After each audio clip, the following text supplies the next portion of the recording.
வருமானச் சுருக்கம் டெஸ்லா 2024ஆம் ஆண்டின் இரண்டாம் காலாண்டில் $25 பில்லியன் மொத்த வருமானம் ஈட்டியுள்ளது. இதில் வாகன விற்பனையிலிருந்து மட்டும் 18,878 பில்லியன் வந்துள்ளது.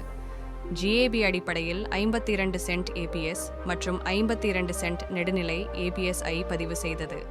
வாகன விற்பனையில் 13% வீழ்ச்சி இருந்தாலும் $1 பில்லியன் $6 லட்சத்து செயல்பாட்டு வருமானம் கிடைத்துள்ளது. எலோன் மஸ்க் பக்கம் எலோன் மஸ்க் அரசியல் பங்களிப்புகளை குறைத்து டெஸ்லாவின் வளர்ச்சியில் கவனம் செலுத்த இருப்பதாக அறிவித்தார். அவர் 2025 ஜூனில் ஆஸ்டினில் சுய ஓட்டுநர் ஃபுல் செல்ஃப் டிரைவிங் சேவையை அறிமுகப்படுத்த திட்டமிட்டுள்ளார்.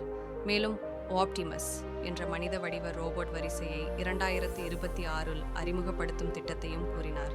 எரிசக்தி துறை வளர்ச்சி டெஸ்லா தனது எரிசக்தி சேமிப்பு தயாரிப்புகளில் 9.4 GW என்ற அளவிலான தயாரிப்புகளை வழங்கி $3 பில்லியன் $14 மில்லியன் $13,14,134 ஈட்டியுள்ளது.